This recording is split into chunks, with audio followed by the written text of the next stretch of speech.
Hey, everybody. This is the Designed Happy podcast where we talk about the human side of home design, remodeling, and new construction. I'm Katie. And I'm TJ. And here's what we're talking about today. When your home doesn't work well enough for you anymore, how do you know which path is right? Do you stay or do you go? It's just like the song. I love when you laugh at me right at the beginning. You Like, choose the phrasing, TJ. You choose. I write the sentences. You choose the phrasing. Punctuation, optional. Doesn't work well enough for you anymore. Anymore. Doesn't work Look, well. I'm not an actor, but I've seen people on TV who are playing characters that are reading scripts Yeah. and they put emphasis on different words. Yes, they do. Yeah, so I'm just And so you're doing what I'm they playing do. that's right. I do what I see on TV, Katie. That's fine. Oh, everything makes sense now. Oh my Everything gosh. makes This sense. is exactly how you thought this podcast was going to start, right? Oh gosh. Yes, we're getting to there. We're getting where I thought it would go. Um, Gosh, I guess I'm the one who's gonna have to. I'm the one who's gonna have to keep us in line on this episode. So, okay, um, we're talking about decision making. What kind of decision maker are you? Like personally, As personal as you can get. Yeah, um, real fast. yeah. But like boom, done. Move on. Yeah, I already knew that. It was a fake question. But it's good because my wife, Kat, is different. She's a researcher. She likes to think about stuff. So I probably frustrate her sometimes because I'm like, okay, let's do it. Let's go. She never frustrates me ever, ever. She's perfect in every way. I'm saying this because I'm assuming she's listening to this at some point. So no notes, Kat, you're doing it great. So we need to find a middle ground between the perfect way that she does it and the way too fast way that I do it. And then when we make decisions together, that's normally but if just left to my own devices, Right. super fast, just whatever my gut says, boom, that's what I'm doing.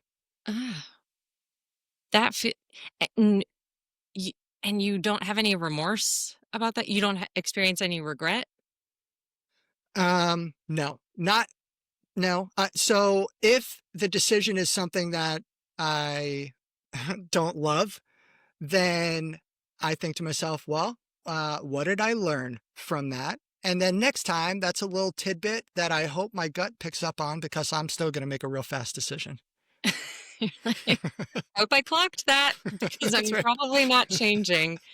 I'm realizing like people who are just listening miss my faces, and my faces are 95% of my communication. So I'll try to. I'll tr- Before, I wish I can remember the show. Uh, I don't know if the people are realizing yet. Most of my life I spend talking about pop culture references. yeah. I got to find it and give the show credit because it was a great scene where there was a group of people talking about this big decision that had to get made. And one of the people in the group was the note taker. They were taking the minutes for the meeting. Yeah. And the person in charge of the meeting was saying like, we should overthrow everything. And Was it Parks and Rec? Because you mentioned Parks and Rec a lot. I don't think it was Parks and Rec. No, I'm watching this scene in my head and I'm not seeing any of those characters. But the person who was taking the notes was like, oh, you're so bad. Oh my gosh, how could you? Right. And like with their facial expression and the inflection, those words meant something else. And then after that conversation was over, the note taker was like, oh, I'm telling everybody what you just said. And the person was like, wait, you agreed with me. And she was like, let me read you the minutes. And she was like, you're so bad. What are you doing? So now I'm curious. Now we have to take a poll of everyone who's listened to this Oh my and gosh. like, do your facial expressions make a big difference for Oh, how they interpret your words? And then I want us to what the next like 10 episodes, the podcast about this podcast, right? The rewatch of our own podcast is just going to be dramatic readings of the transcript. Okay, That's perfect. it. Oh, Oh my wow. gosh. Wait, okay, so I took us way down again. Dang. I took us what kind of decision maker are you? Oh, I actually didn't prepare for this question to be thrown back at me. I am the, I actually think I'm a pretty good mix now. Um, I'm a researcher. Yeah, I'm a researcher and I really want to talk it out with somebody, probably Mark, or one of my best friends, Sarah. We have like a voice memoing relationship and, um, which is great, but also means you can just talk about, you can just go back and forth on things forever. So yeah, I need to, yeah, I need to say it out loud to somebody. I need to do the verbal processing and come to it. Like, I don't actually need them to say anything. I just need them to be present. And that usually, along with research, helps me come to um, a decision. I'm trying to think if I have any like questions in mind when I am deciding something. Like, if I have an internal discernment rubric, because I remember you saying something in one of our meetings once where it was like hard decision. We didn't have option A on the table. We were trying to figure out between option B and C. And you said something, I'm going to paraphrase, but like, I want to go with what I will least regret Mhm. in this situation. Yeah. Does that Sure. sound okay? And I feel like I have something like that, but it's not coming to mind right now. Yeah. Or I think sometimes I'm like, can I undo it? Can I undo this? Can I fix this? Okay, cool. Just make a decision. Like, because if I can, just make a decision. So there's I'm gonna do another quick aside, and then I promise we're gonna get to the actual point of this podcast. All sides, no entree. Yeah, um, so there's a different chapter in the book that we're not talking about today. It's called the future test, and yeah, essentially what it does is it synthesizes regret. So you asked me what kind of decision maker I am. I have done this exercise so many times yeah, that I immediately have a feeling of what am I going to regret more? And I'm just going to do the opposite thing. But I mean, I've done it many, many, many yeah. hundreds of times. It's So I've super really reflexive now. internal. Yeah, it's reflexive for sure. So in a future episode, we'll talk about the future test Yeah, and how people can do it on their own, because that's really the way I make decisions. It is figuring out what I'm going to regret more, but the way it is seen by other people is, oh, that's a really fast decision. gotcha. And until that episode, people will just have to find it in Designed Happy, the book, The book. which which you can buy. You can get through our website, or if you would like a copy, reach out to us. I'm just giving away stuff. Oh my gosh. Um, It's okay. like Oprah. But today we're talking about the specific decision whether to stay or to go. And if we were a fancier podcast right now, we'd insert a clip of, is it The Clash? Uh-huh. It is? Really? Yeah.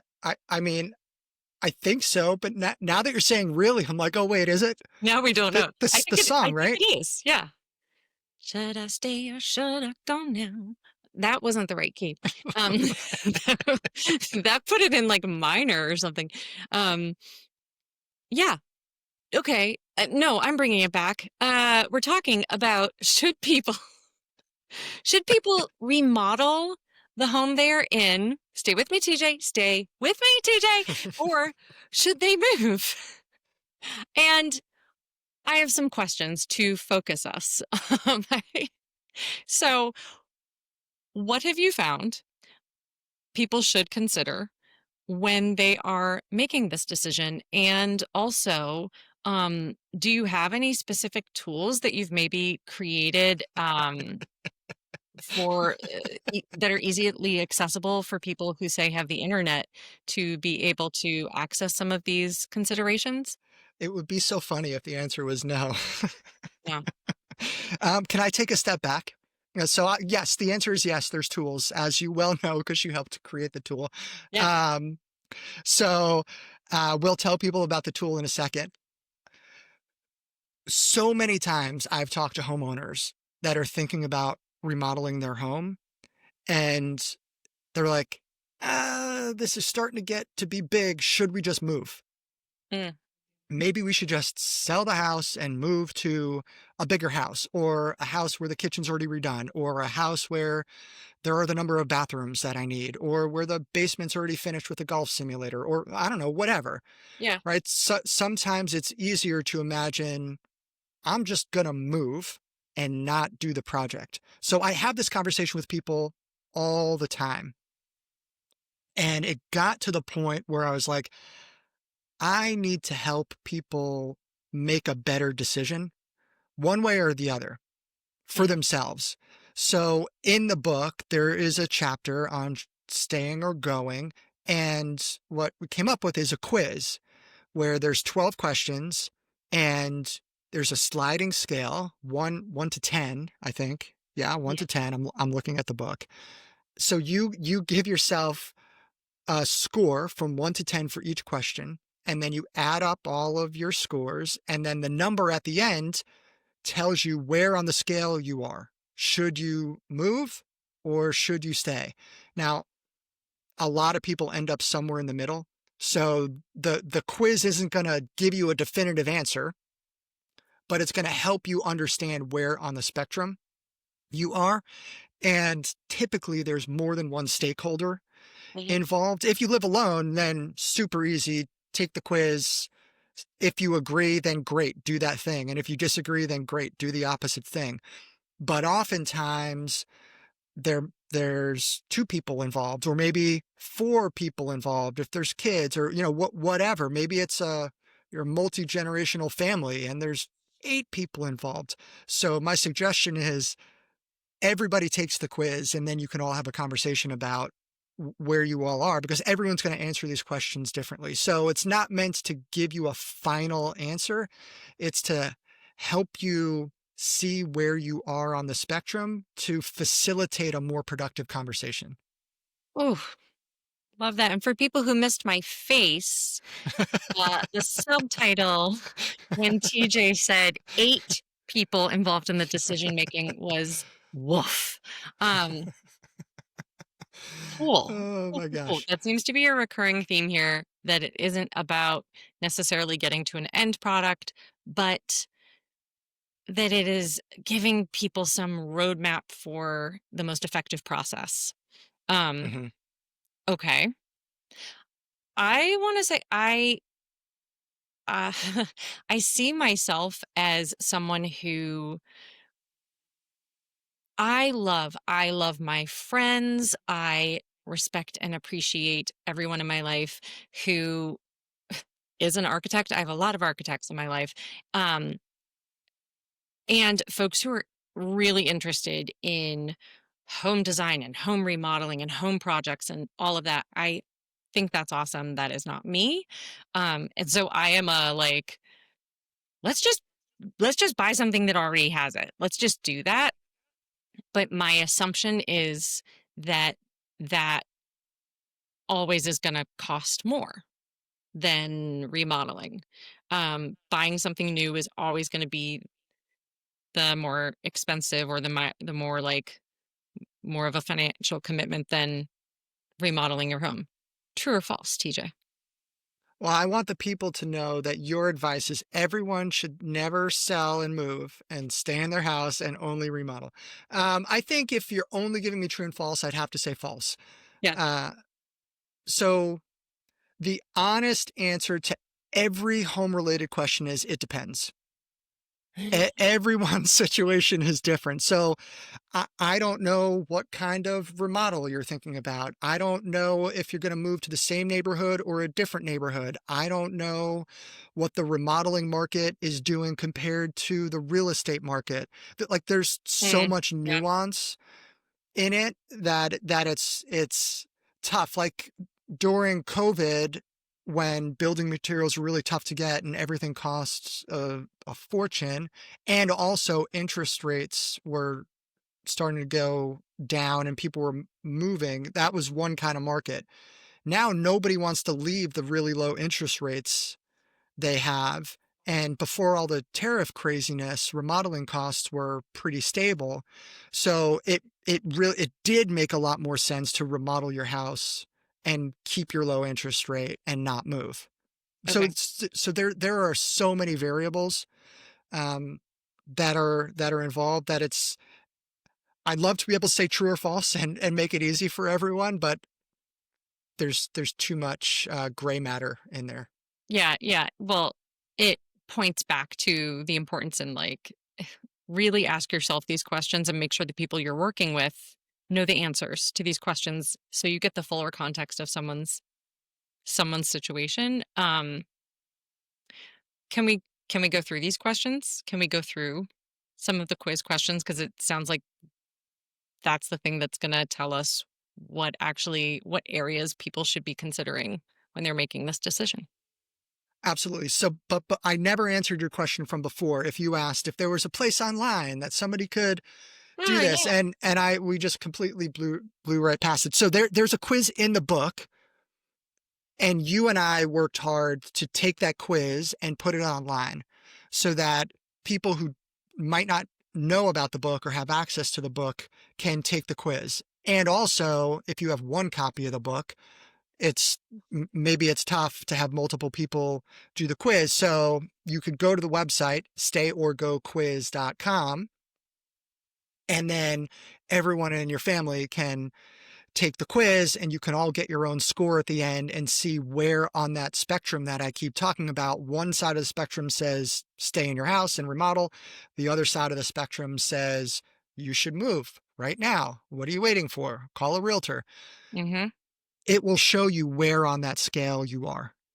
And it gives you a really thorough report answer, but also just going through the questions are not, I don't know, they're not basic. They're not overcomplicated, but they really get you thinking about, yeah, they really get you thinking about your motivations and your context too. So Okay. staregoquiz.com. StayOrGoQuiz.com.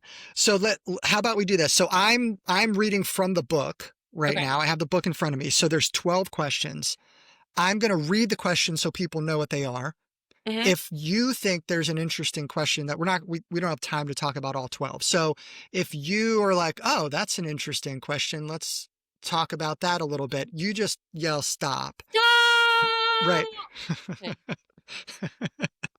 So what I just did in my head is I sang stop in the name of love when you said I can't, I know. You can't turn it off. it's just what happened. Just Last episode I was singing Macklemore uh, First Shop, in this episode. stop in the name of love. Okay. Yeah. Um, Okay, so I'm going to read the questions and you yell stop. or karaoke. We could Either do either. way. Let's do the questions. That's fine. Okay. Question number 1. I have equity in my home that I need to use for something other than a remodel or rebuild. Stop, stop, stop, stop, stop. She stops at What? 1. What does that mean? I have equity in my home that I need to use for something other than a remote. Yeah.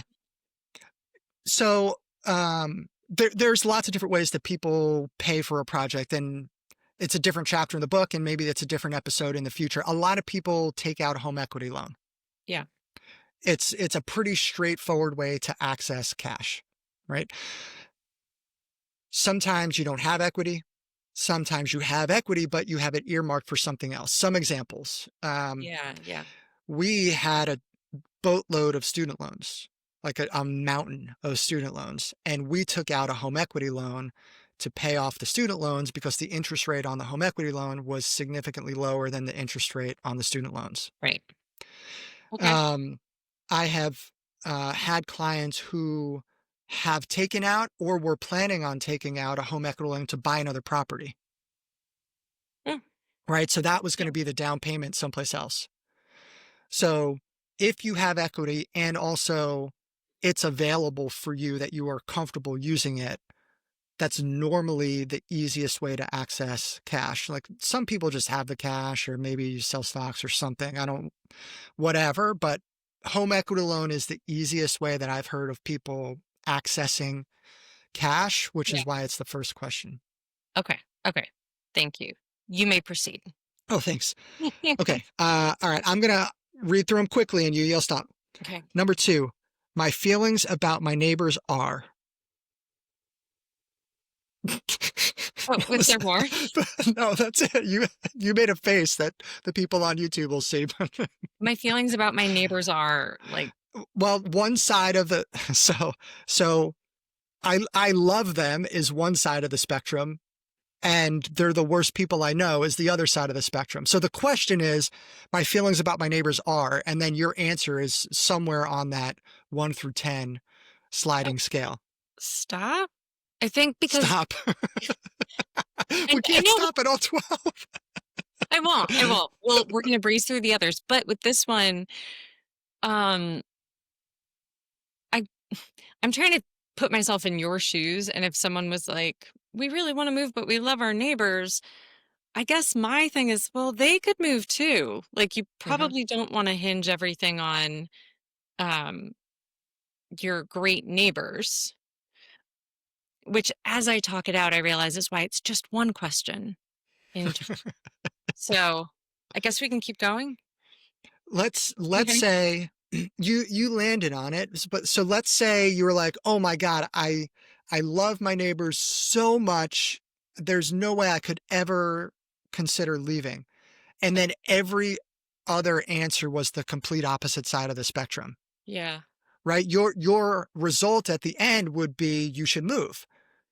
And then you're going to see that and you're going to have a feeling about it. Maybe the feeling is, oh my God. Okay. I thought I couldn't leave my neighbors, but I guess what I really want Mm. is to move. Or you're going to say like, no, my neighbors are the most important thing in my life. They're integral to my kids' lives and it's all interwoven. And I don't care what the quiz says. My neighbors are way more important than everything else. Yeah, yeah.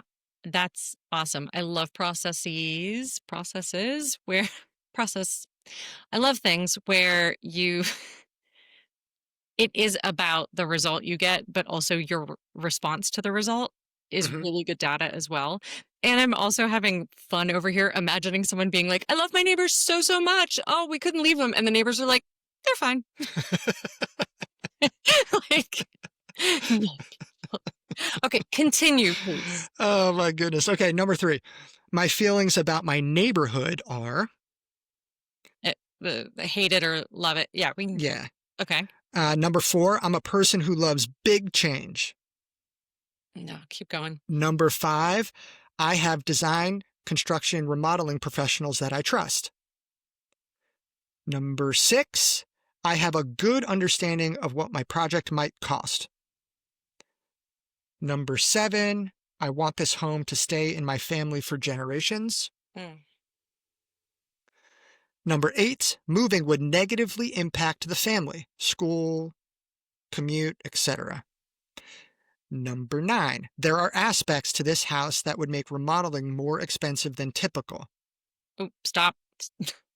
I want to buzzer. Stop. Stop. Uh, there are aspects to this house that would make, like what? Like what? So for example, the house that Kat and I lived in before this house, it was our first house. It was an old 1923 farmhouse, and we loved that house. And we debated a ton. Should we stay or should we go? And the foundation of that house, because of the time the era that it was built in was terracotta. Hmm. That was how houses in this area of that size were built. Okay. So terracotta at the time, perfectly fine. 100 years later, Not that so house, right? Like now that house is 102 years old. We sold it before that. It's very hard to remodel a house like that. If you imagine like an Oh, old terracotta pot, same material, yeah. right? Like it starts to get a little fragile, a little crumbly, Right. maybe. So, like, as all part of the big system with like the dirt on the side and the pressure and all that, fine. But once you start excavating next to that addition Yeah. and you're changing the relationship the terracotta has to the house above it, the things that were supporting it before that aren't there anymore, it starts to get really complicated. Okay. K- mm, Quick side, how never mind. I'll ask you in off time about your experience with terracotta. I'm like, oh no. Okay, continue, continue. Okay, so that was question number 9. Whatever. Question number 10, which is not a question, it's a statement. Design is fun. You either agree or don't agree with that one. Okay. Number 11, I am comfortable with uncertainty. Stop. Stop, stop, stop. Because, well, don't you, isn't moving or remodeling uncertain? Isn't there uncertainty in both? Yes. Yeah, but Did I just break the quiz? um so my contention is that remodeling is less uncertain than moving.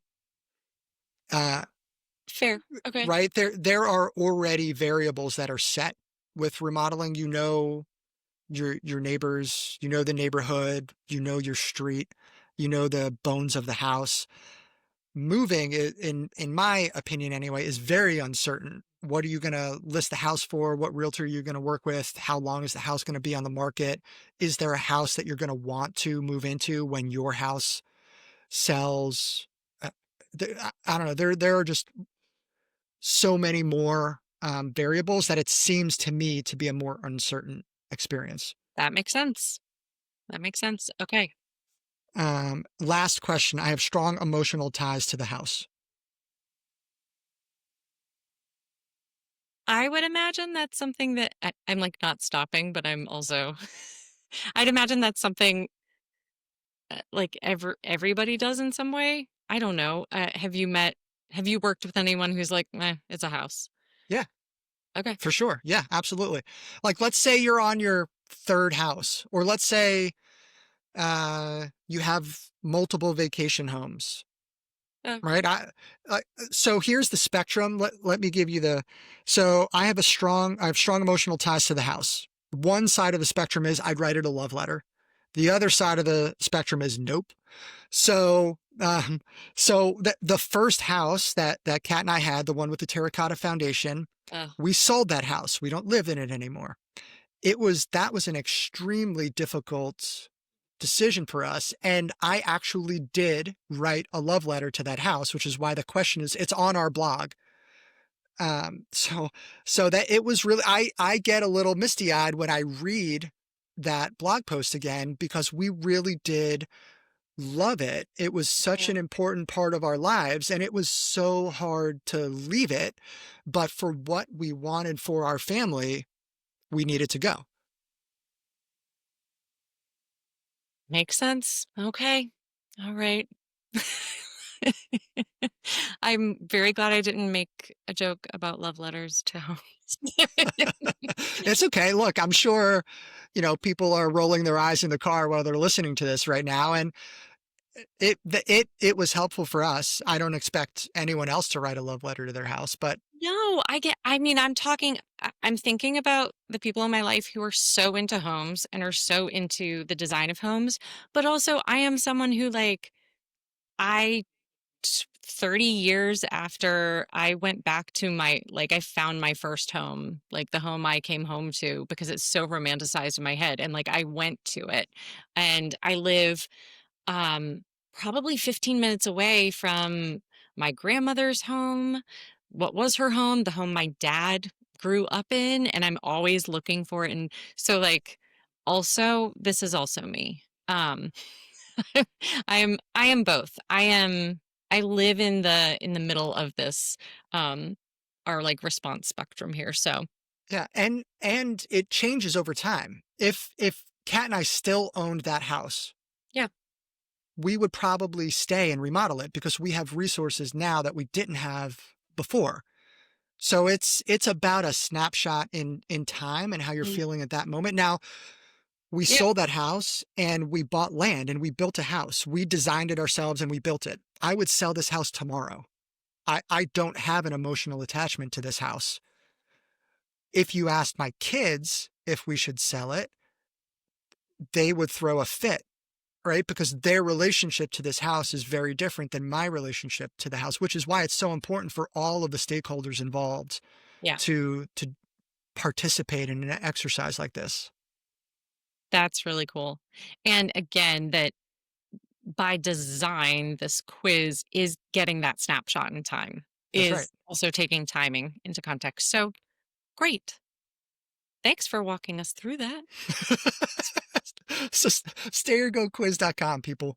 StayOrGoQuiz.com, and whatever it comes up with, if you want to have a conversation around it, reach out because again, it is about the results, but probably more about your response to those and what kind of information it gives you. So, intentionally or not, in every episode here, we're like moving along in the process and getting a little bit clearer and a little bit clearer.